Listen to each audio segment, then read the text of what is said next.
यहां पर वो घूस किसने ली, उसमें कौन कौन लिप्त था, एक शब्द नहीं। इसी करप्शन के चलते आज रुपया टूट रहा है।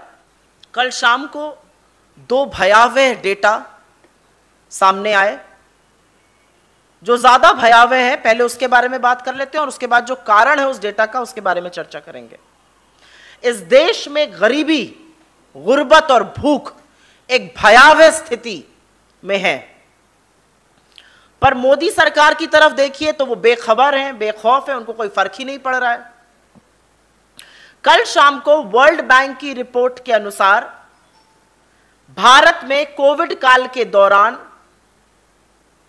5.6 करोड़ 5 करोड़ 60 लाख लोग अत्याधिक पावर्टी, अत्याधिक गरीबी, एब्जेक्ट पावर्टी में ढकेल दिए गए। यह एक बड़ा खुलासा है। और यह करने से पहले वर्ल्ड बैंक ने यह भी किया कि तीसरी बार भारत की जीडीपी ग्रोथ रेट को इस साल घटाया और 7.5% से घटाकर 6.5% पर कर दिया गया। अब विशेषज्ञों की माने तो वो कहते हैं कि वर्ल्ड बैंक जो गरीबी का आंकड़ा बता रहा है, जो एब्जेक्ट पावर्टी, अत्याधिक गरीबी का आंकड़ा बता रहा है, वो कम है, क्योंकि उन्होंने डॉलर के परचेजिंग पावर पैरिटी मूल्य को करीब 20 पर रखा है। और असल में जो सिचुएशन ऑन द ग्राउंड है, जो स्थिति जमीनी हकीकत है, वो और भी भयावह है। कुछ विशेषज्ञों ने आंकड़े देकर कहा है कि 27 से 30 करोड़ लोग अत्याधिक अथक गरीबी, एब्जेक्ट पावर्टी का शिकार हुए। नीति आयोग का जो बहुआमी गरीबी सूचकांक है, मल्टीलैटरल पावर्टी इंडेक्स, वो कहता है देश के 25% लोग गरीब हैं। 140 करोड़ की इस आबादी में 36 करोड़ 25 लाख लोग गरीब हैं और गरीब होते जा रहे हैं।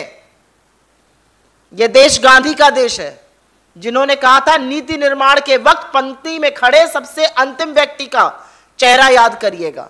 वहां पर गरीबी लगातार बढ़ रही है और बोलना इसलिए जरूरी है क्योंकि 10 साल में हमने तमामों लोगों को गरीबी की सीमा रेखा के ऊपर उठाया था, 27 करोड़ लोगों को। इसी स्थिति से घबराकर, इसी स्थिति की आशंका थी जब कांग्रेस अध्यक्ष ने और श्री राहुल गांधी जी ने सरकार को आगाह किया था कोविड के दौरान कि लोगों के हाथ में पैसा डालिए, लोगों के हाथ में पैसा डालिए, कंजम्पशन बढ़ेगा, जो कुचक्र अर्थव्यवस्था का हो गया वो ना होता।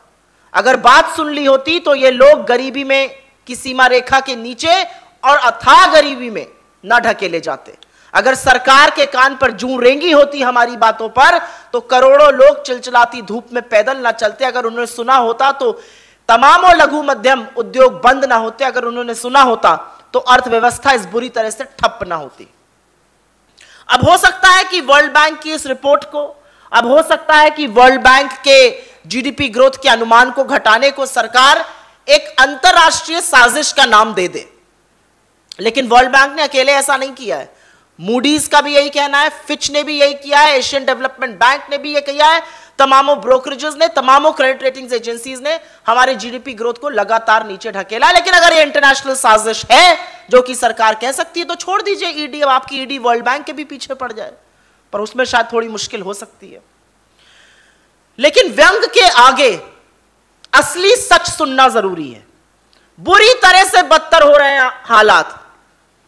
82 रुपया 33 पैसा मूल्य हो गया है रुपए का $1 के बनिस्पत। 82 रुपया। जो कहते थे कि होड़ लगी है रुपए की गिरावट और प्रधानमंत्री की गिरती हुई प्रतिष्ठा में, वो किस गोता में गोताखार बन के अपनी प्रतिष्ठा ढूंढ रहे हैं मुझे नहीं पता। लेकिन विदेशी मुद्रा भंडार इस साल की शुरुआत से अभी तक $100 बिलियन खर्च हो चुका है, $100 बिलियन, और उसके बाद भी रुपए की गिरावट को रोका नहीं जा पा रहा है। चाहे करंट अकाउंट डेफिसिट हो, चाहे फिस्कल डेफिसिट हो, भयावह स्थिति है। ट्रेड डेफिसिट, व्यापार घाटा दोगुना हो गया है। एक्सपोर्ट 3.5% डिप कर रहा है। एफएमसीजी की सेल, जो जरूरी सामान होते हैं, तेल, नमक, टूथपेस्ट, सर में लगाने वाला तेल, साबुन, शैम्पू, 10% इनकी सेल में गिरावट आई है। यह सीधा गरीबी से रिलेटेड है। इस मंद उपभोग और कम निवेश के चलते बेरोजगारी तो बढ़ी ही है, तमाम एमएसएमईज बंद हुए हैं और उसके ऊपर से महंगाई ने जीना दूभर कर दिया है। इसका असल में आईना जो है वो तो आरबीआई दिखा रहा है सरकार को। 4-4 बार रेट बढ़ाए गए हैं, लोन भी महंगा हो रहा है, ईएमआई भी ज्यादा हो रही है। यह सरकार की फिस्कल नीतियों की विफलता का परिणाम है।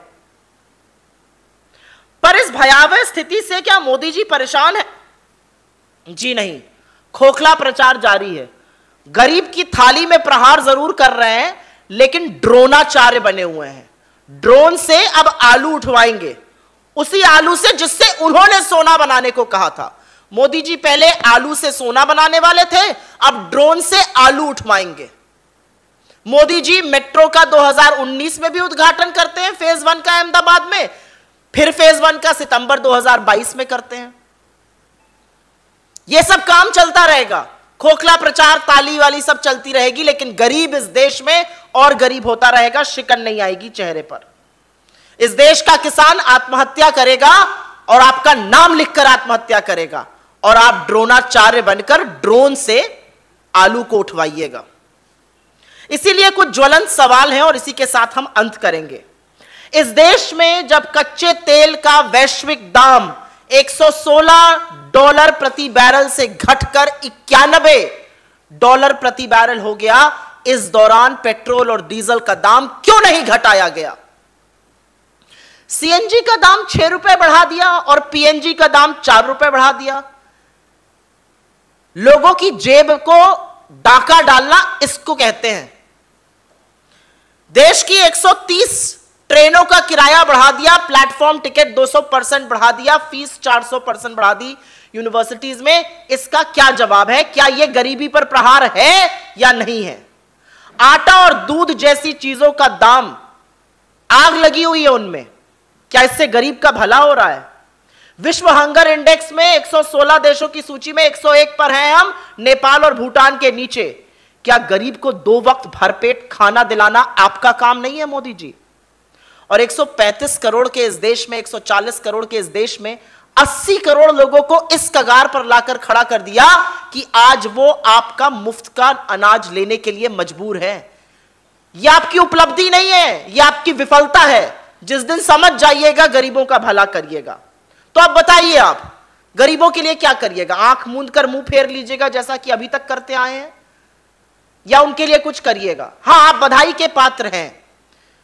643वें नंबर पर अडानी जी थे आपके सत्ता में आने से पहले।